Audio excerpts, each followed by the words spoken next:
Good morning, everybody, and I guess good afternoon, depending where you are in the country. Hope that you and your families are managing through this COVID business as we head into, I guess it's week 5 or thereabouts, which is hard to imagine. Some of you will have read my blog this week on talking to kids about COVID, and I thought it would be worthwhile to explore this topic more fully, especially how kids may be feeling. And then I hope that I'm going to get some of your expert input in the discussion that follows. As I said in my blog this week, I'm not a health professional. I'm just a mom and I'm a grandma and I've worked in this field for a while. But I see what's happening around me, especially with kids in my own family. Regardless of the socioeconomic status, I think we're all struggling, and some obviously so much more than others, as all of you well know. I have young grandchildren, so I am hearing a lot about parental struggles these days, keeping bored kids busy, but also the acting out that's going on, which reflects changed routines, loneliness, and family stress of all different kinds. Plus, kids of every age are used to routines, and the daily routines of our little ones are way off. So there's no playgroups or libraries or, heaven forbid, trips to the park, which have now been really closed off, and they can't have friends over. And family visits are by every device imaginable: WhatsApp, Skype, Zoom, FaceTime, etc. And maybe there's no visits at all of any kind. Just recently, my husband and I had a rainy day visit with our local grandkids. We felt like criminals, and we stood. It was pouring rain, and they opened the garage door, and we stood at the edge of the garage door, just inside from the rain, while the kids were jumping around on their inside door at the other end of the garage, and they were doing little kid acrobatics and crafts, showing us their craft projects and stuff like that for a few minutes. It was really joyous in the moment, but it felt sad because it was pretty stilted, and frankly, little kids get bored with that quite quickly as well. Then we got inventive, and on another day, some of our family biked over. And we also felt like criminals. We put folding chairs out on the far sidewalk, and we sat on our doorstep. And I had, previous to their arrival, put a little table in the middle, pre-stocked with a sealed box of cookies and carefully sanitized bottles of drinks.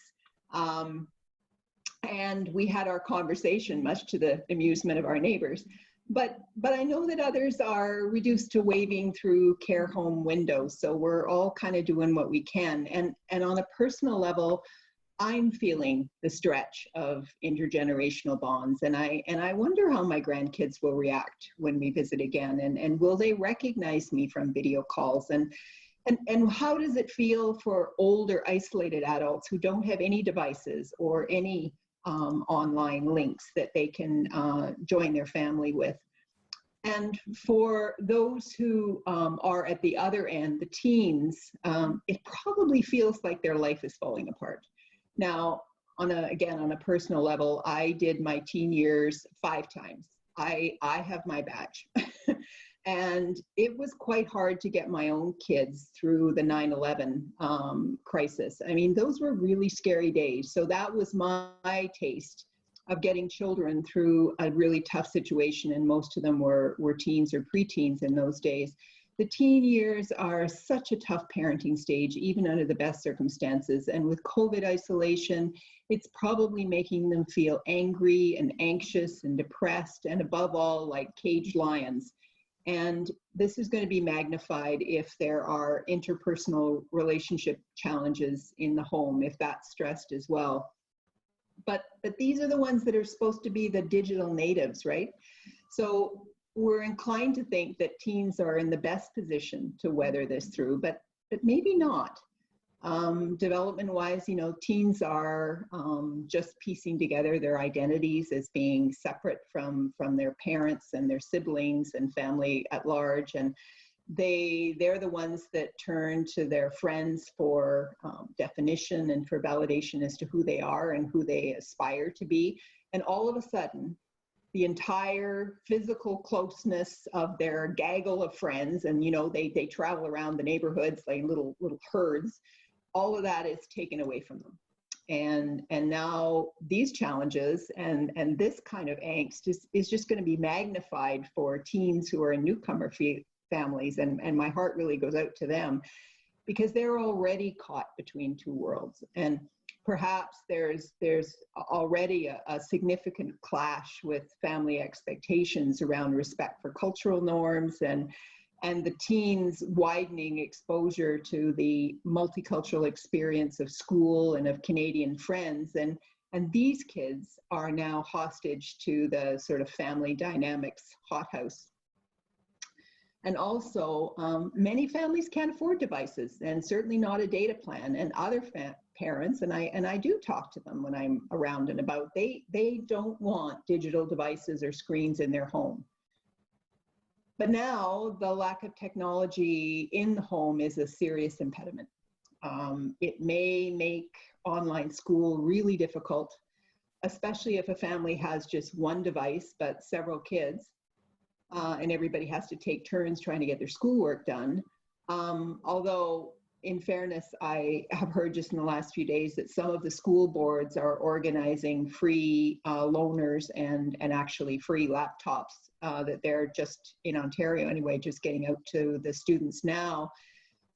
And the telcos like Rogers and Bell are starting to offer free data under certain circumstances. I don't know what all the rules are, to at least allow kids to be able to get their homework done. And some of the newspapers, like I subscribe to the New York Times on the weekend, and I see that they are offering, if you're a student and you put in your school name and stuff like that, that they're offering a free subscription for a period of time to the newspaper. Those are all good things that help. But again, in terms of family stress, imagine the parents, they're trying to, they have to order groceries and meds, and they have to do their banking, and all of that is suddenly now mostly online. Nobody wants cash, even in the stores. So you're either ordering online with a credit card, or you're using a debit card or credit card in the stores that are open. And for those activities that have to occur online, that's all competing with the limited, perhaps, number of devices that you have in the house. So talk about family stress. Teens are also experiencing loss. Worst case scenario, it's the loss of a family member to COVID. But for most, it's the loss of important life events. And we know they have an immature executive function. So they're egotistical beings, and they feel pretty invincible. So life losses can be crushing. And it's about losing their high school experience or their graduation. And now they're worrying about their marks for online courses, especially for senior high school students, if they're by chance contemplating some kind of a post-secondary program. And maybe the loss of their summer job. Can they raise enough money in the fall for school or for other plans that they had? Can their family support them? Will they still be eligible for a scholarship? All that is adding to the angst with this age group. Overall, young brains are wired to mimic adult expressions of emotion. So you can bet that children of all ages are picking up on the isolation anxiety, the fatigue, and the frustration that we adults are feeling, because kids are really good detectives. So they are observing adults closely. And to counter this and to nurture them, we have to get talking to them. So armed with the basic facts, we should be encouraging parents to be honest. We all need to answer the questions as best that we can in an age-appropriate manner. There's no how-to guide. We just do the best we can. And maybe if the parents are internet savvy, they can explore trustworthy online resources together with their teen or their preteen. Or maybe it's about reading printed information that's been dropped at the door or tucked into a food hamper, again, together where possible.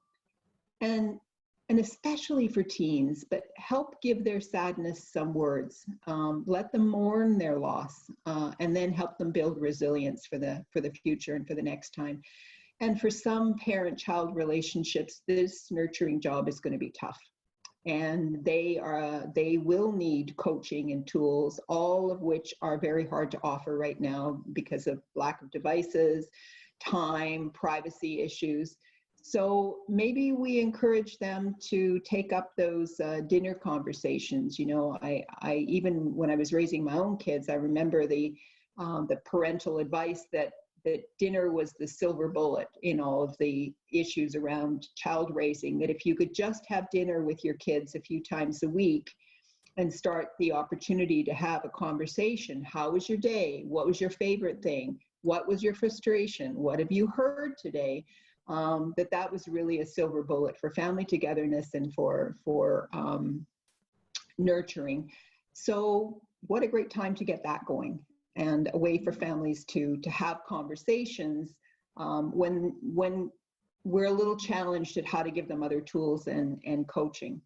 And for the little ones, it's about feeling safe and feeling loved and learning how to adapt to a changed family rhythm. And we have to help our parents focus in on that, and maybe grandparents too, if they're able to help, even via Skype or something similar. And for older kids, fear can be reduced by facts. So again, check online health, public health sources together, pick a couple of media streams to follow together, share stories perhaps of those who are working to stop the outbreak and keep community safe, because it can be comforting to know that compassionate people are taking action, that we're helping each other with acts of kindness and generosity, that we're kind of all in this together, and even teens can understand that. So to quote my blog, regardless of age, children should know that while a germ is making some people sick, hospitals and healthcare workers are looking after us, and scientists are trying to find us a vaccine, and this isn't the new normal, that in fact, we will come out the other side. There are some really good online resources available to help, for that you can refer your parents to. And at the end of my blog this week, I listed a few of them, but basically the kind of the gold standard for kids is the Kids Help Phone Line, which has received quite a bit of federal money to expand its work, and it is 724, and they can call, text, go to a website, or download the app, which is called Always There. So there's lots of ways for kids to reach the helpline. And for parents, most of the children's hospitals have quite good sites in Canada, and also the Canadian Pediatric Society, and of course UNICEF. UNICEF is picking up the stuff that's being developed by the UN and the World Health Organization, and ironically, UNICEF India is producing incredible graphics. So there are sources that are relatively easy to access. So now it's your turn. This Let's Talk is in fact meant to be a conversation. It's not a webinar, it's not just a presentation. It's really for us to come and put a few things on the table to kind of get your creative juices flowing, and for you to think about what's going on in your own organization and with your families, and what you're seeing from coast to coast, and how you're choosing to support them. So what are you seeing, or what are you doing now to help your parents navigate? Kate? Thank you, Kelly. So before opening the plenary, a friendly reminder, please do use a headset if you have one. If you would like to speak, please use the participant icon at the bottom of your screen to raise your hand. And you can also post any helpful links or comments in the chat box. They will be recorded. So let's open for discussion. So I want to hear what you're doing with your families.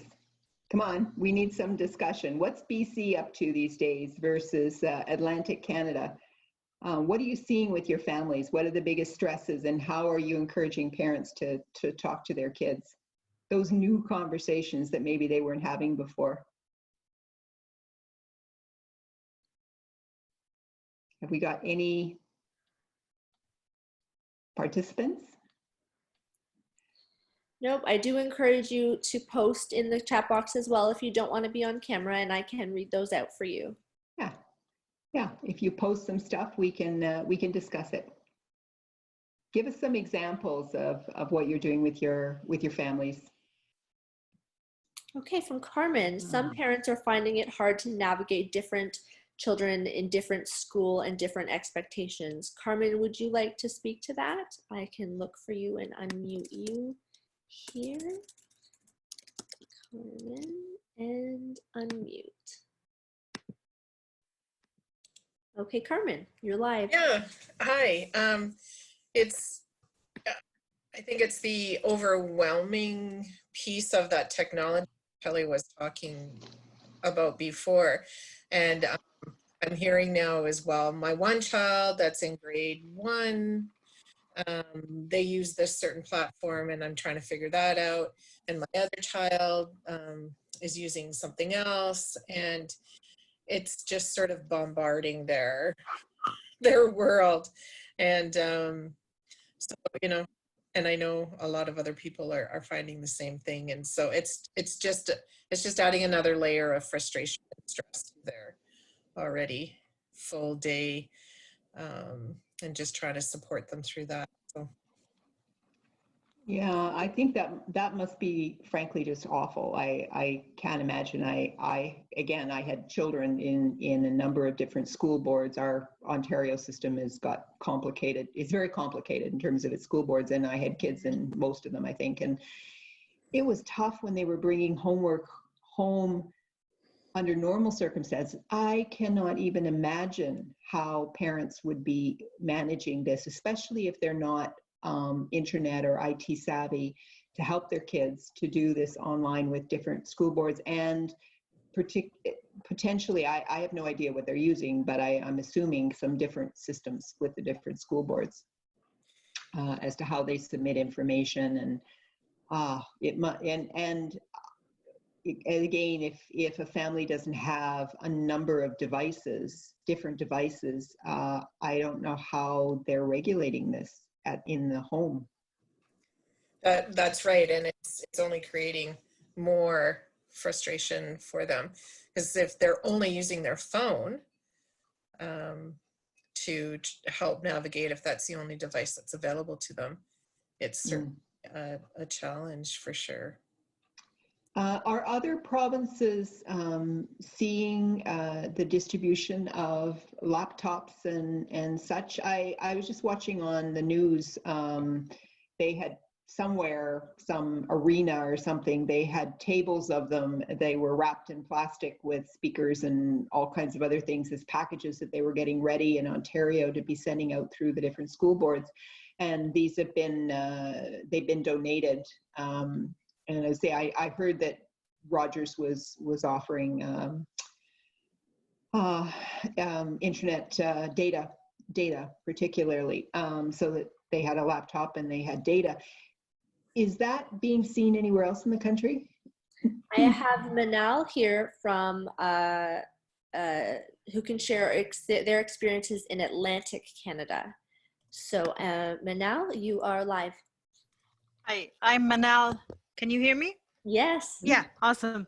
So I'm Manal. I'm talking from Nova Scotia, Atlantic Canada. I work at ISANS, Immigrant Services Association of Nova Scotia. So we mainly work, I am a newcomer myself, and we mainly work with newcomers. So there's another layer also of challenges facing this particular group, whether it's having the lockdown at an early stage of settlement. I have families that have just arrived maybe 2 or 3 months ago, so they still haven't been well integrated in the system. The language barrier, of course, big families that are stuck in small living areas. But however, the learning continuity plan, I think here in Nova Scotia is quite progressive. So we've seen laptops and electronic devices and Chromebooks distributed by schools. Priorities given to grade 12 and then gradually going down. So grade 12, 11, and 10, they get them first. We also, I think the good thing to overcome the technology barrier is that we have learning packages distributed bi-weekly to most families across the province. They come in the mail through a flyer distribution service. And I think this kind of compensates. And we've been supporting families in actually, if they haven't received those packages, they started last Wednesday. If they haven't received those packages, we're helping them apply for them. The main key message that I think is helpful at this situation that I got from Schools Plus people is that just focus on what we tell parents is to focus on using this time to build a healthy relation with the children. So even if the kids are resistant to doing homework at home or the families lack the capacity, like I'm familiar with technology. I have 2 kids. I have been suffering myself putting the puzzles together and trying to come up with a routine or activities or even following up on this continuity plan. And I found it difficult at the beginning to understand it so that I can explain it to parents. So what we try to do is to just reassure the parents and say that all the kids are in the same boat. So next year, or whenever the school will open, all the children will have the same experience. It's not just your kids that will be out of school. So don't make a big fuss about it and just focus on building a healthy relation with your child. Great. Thank you so much, Manal. I have Sharon Feldman here with her hand raised. So, Sharon, you are live. Thank you. You can hear me? Yes. Excellent. Great. Thank you. Yes, I mean, I agree with what Manal was just saying in terms of creating that foundation in terms of healthy relationship and the reminders to parents about that being the starting point. But I just want to comment on what you were saying, Kelly, about that, because in order for parents to be able to approach that nurturing, healthy relationship with their children at this point, they have to feel a sense of safety and stability within themselves. Otherwise, they're just transferring that energy to the children. So that's a lot of what we're trying to manage on our end of it, because to tell parents to have conversations with their children and not give them the kind of support or coaching around what that conversation should look like. It's a very nuanced thing. And I think many parents who are understandably and justifiably stressed and out of sorts and overwhelmed, they're likely to transfer that to the child, even if they're saying the right things, their energy, their body language, and what they're saying around their children, not just to their children.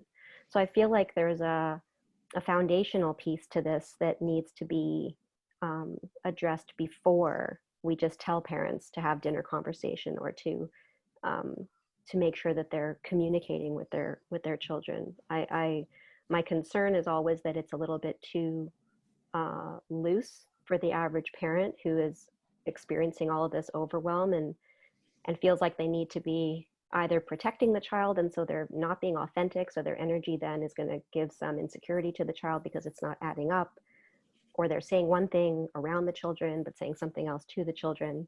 So I'm not sure if there are some resources. We're doing some work just with parent groups and sending out emails and giving more of the information about parent resiliency and about, parent coping strategies and mindfulness strategies to really drive that point home that the parent really needs to take care of themselves to some degree.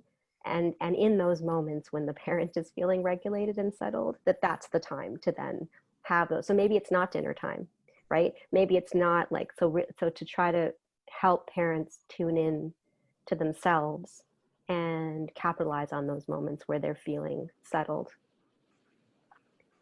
Yeah, Sharon, I think that's really good advice, and you're absolutely right. And I should have mentioned that too, because I think there are some there's some excellent things that I've been reading about this, although I don't know that they're resources that are necessarily accessible to parents or would be helpful to parents, but how important it is for parents to be looking after themselves at this time. And mindfulness I see mentioned frequently as one approach of many, I guess, but parents have to get control of their own feelings and their own stress, because it certainly is transferred to the rest of the family. And if they're not in a position to have constructive conversations or nurturing conversations with their children because of how they feel themselves, then that just compounds the issue. So I think your advice is very sage. Thank you so much, Sharon. I have a personal experience here from Cheryl, who's asking for some advice. She says, I'm finding it challenging to help my daughter understand what is going on. She is in junior kindergarten. She cries regularly because she can't go to school to see her friends. Any ideas on how I can help her through this? Well, I mean, I'm sure that some of the listeners will have some quite specific strategies to help, but overall, I think, I mean, this mom knows that, you know, making them feel as safe and as loved as you can possibly do, that's the number one thing, and I'm sure that's already happening. But then is to try to find ways to connect them to other kids. Maybe it's not all the time. Maybe it's just something they look forward to every day or two, if you are able to access devices and if their friends are able to access devices. And, you know, I've heard everything from Rebecca from our team was talking about a coloring date that she had with a little cousin, or maybe it's a baking date between two moms and two kids over Zoom or Skype or WhatsApp or something of that nature. Or maybe it's just reading a story. That also, even my own daughter, who's a teacher, was doing that with kids in the neighborhood, where parents were taking turns reading stories to a bunch of the quite little ones, the preschoolers. So I guess we have to get creative to try to create a bit of a social environment for them. But I suspect that listeners will have better ideas and more specific ones than I'm offering. Sure, yeah, Sharon, your advice, please go ahead. Oh, I'm unmuted? Perfect. Yes. So I just, the first comment, Cheryl, to you is about validating, I think you said it's your daughter, so validating her emotions around this. The fact that she's crying is just her expression of how difficult and distressing this is. And it's hard for a JK kid to understand, even if you've explained it. And Kelly, I love the way that you say in your blog, and you did give that very nice generic way of just explaining the time, what this time is about. To your child in as few words as possible, but really just allowing that emotion. And when I coach parents, it's usually just very basic things like, I can see you're so sad, and yes, this is really hard, right? Just saying this is really hard and I can see that you're sad is an emotion-focused way to just validate your child's emotions, so that at the very least, or the starting point, she'll feel like her feelings make sense and that you're okay with her being upset. And you don't have to have a fix for this. That's my other piece of advice for you, right? So when your child is upset, it's justifiable that she's sad because life is completely turned upside down. So just saying those words like, I can see that you're sad, or, you know, it makes sense that you're sad. And then, you know, do you want me to sit beside you while you cry? Do you want to sit on my lap while you cry? Do you want to, like, so you know your child best. And then just be with them while they're sad. And you'll see when they start to settle energetically, that's when you can say, do you want to color a little bit? Like, you know your child, so whatever they might want to do. Do you want to go have a snack? Do you want to have a glass of water? But just be with them while they're upset and offer the thing that you know your child would like best. I always tell people the story. My youngest daughter, who's now 17, she hated to have her tears wiped when she was sad, and that was really hard for me. But I had to learn that about her. And so I would just say, do you want me to sit near you? Do you want me to stay in the room while you cry? So just allowing it is usually the door to helping your child manage how they're feeling. I hope that's helpful. Thank you, Sharon. And while I have you here, I have a question for you from Corey, who says, thank you for sharing. Completely agree. You said you were trying to support parents with this. What specifically are you doing? It's really just pulling as much research of what's out there. I also facilitate the resiliency program, the Bounce Back and Thrive program here in York Region. So drawing on what I know from a lot of the research and a lot of the knowledge base that I have in terms of things. So I'm just looking for what's out there that's more, again, like it's layers, right? So I feel that the parents and the caregivers need validation for their feelings. And once they have that experience of validation, that's an experience of empathy, and then they're able to empathize with their child. So just the education piece to me is the only thing that I have to offer, the best thing I have to offer right now. So I'm trying to curate as much information and then send it out through our constant contact, just send emails out to our families, just giving them an opportunity to read a little bit about what an emotion-focused response is, why validation is important, and that their emotions make sense, right? So I'm not, you can't go from, one end of the spectrum to the other. You can't go from feeling this degree of overwhelm to saying, well, I'm going to do this. Here's my problem solving. You have to go into the middle of that. So just educating parents about what it means to be with an emotion and allow it and feel the stress and acknowledge that it makes sense to feel stressful is the gateway to moving through that. Thank you, Sharon. That's really helpful. I have another personal experience here from Gabriella, who is a newcomer to Canada. And she says, it is so hard to support children with school projects, not only the tech parts, but I can imagine other newcomers with less English level, how to navigate the new sites, logins, etc. Does anyone have any advice for Gabriella? I wondered if within the schools themselves, if there, or maybe schools to university, if anyone is aware of any mentoring programs where university students are set as a buddy with a high school student, especially newcomer kids, or even from school to school peer mentoring, that where it might be quite difficult for the parent to support the child with their schoolwork particularly. Is anybody aware of that kind of program? Or any of your parents receiving anything like that for their kids?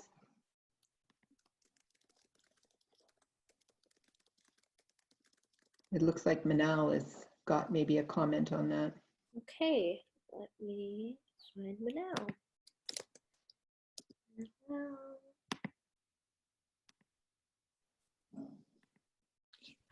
Yeah, about that. Well, the YMCA here in Nova Scotia has a big school settlement program, and some of the things that they've done is a virtual homework.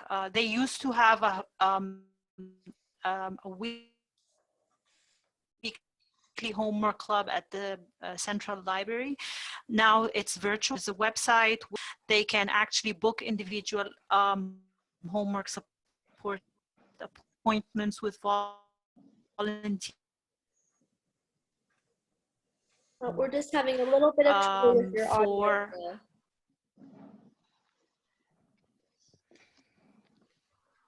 Manal? It's probably the internet connection. Sure. So can you hear me now? Yes. Okay, it's probably the internet connection. Sometimes it goes.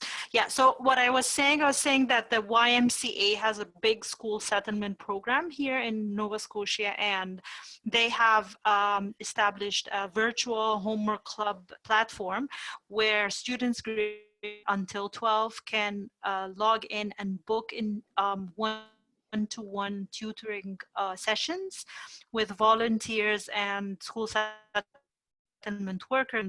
Also, there has been some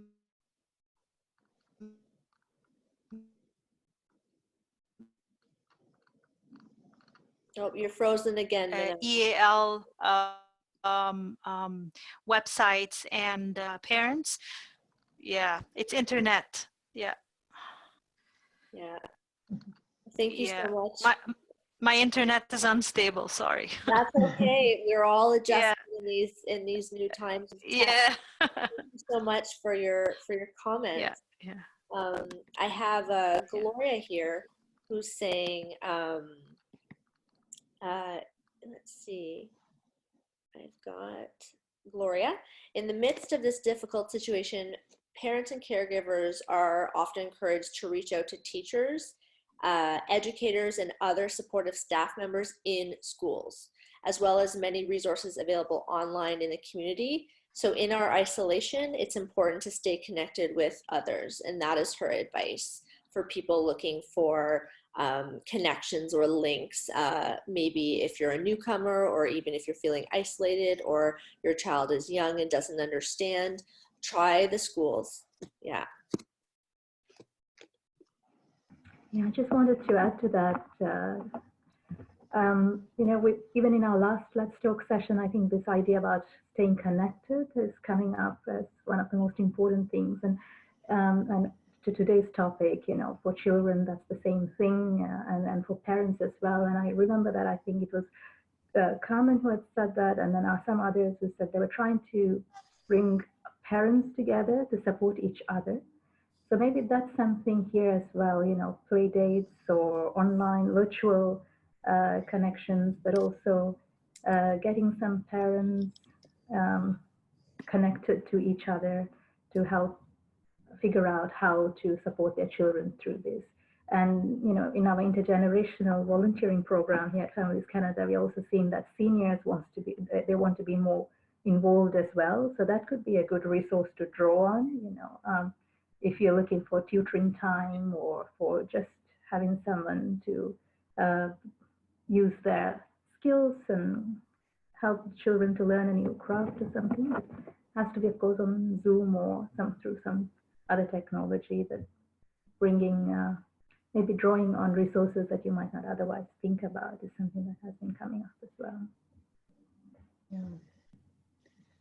Yeah, actually, that's, we could do a whole chat on that, actually, Zindu. I think that's a really good suggestion. We are hearing about care homes, retirement homes, etc., where individuals aren't ill, but they are isolated, where the care home is shut down and there's no visits.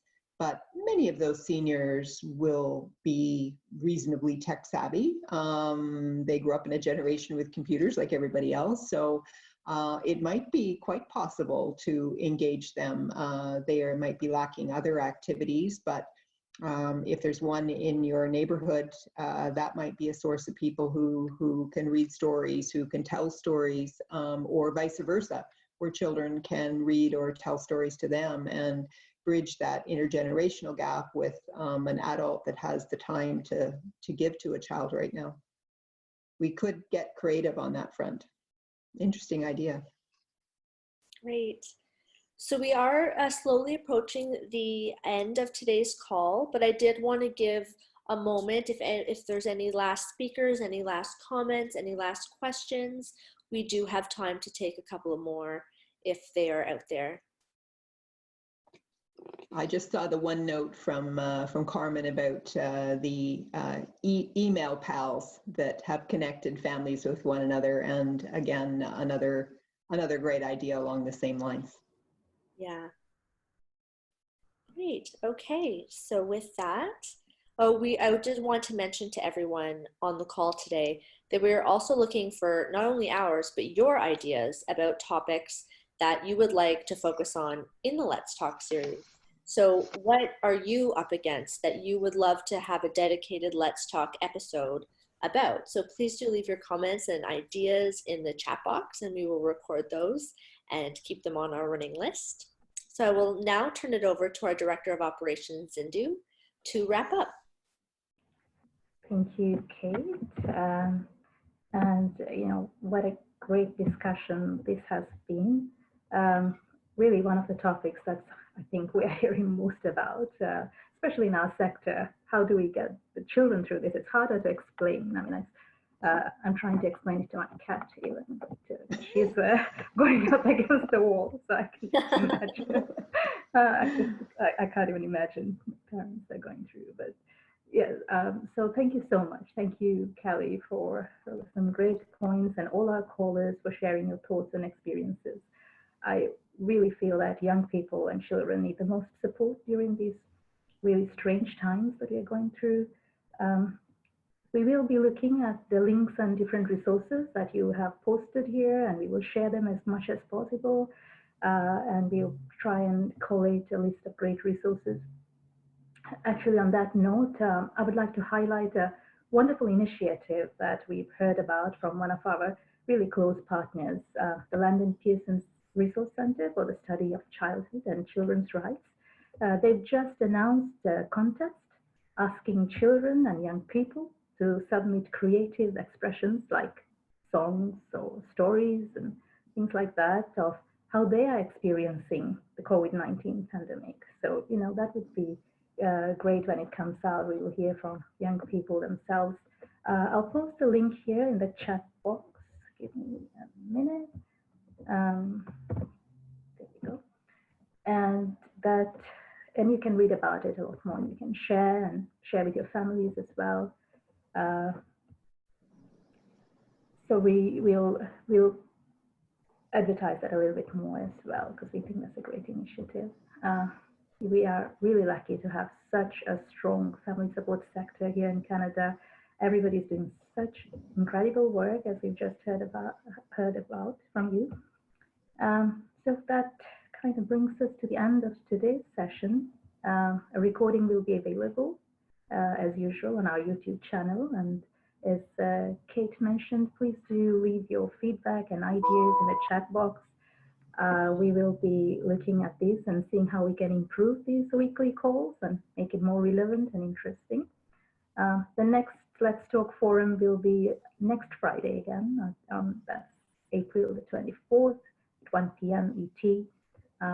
Hopefully we'll see you and a lot more people again next week. Stay safe. Have a great weekend. Bye, everyone. Bye, everyone. Bye.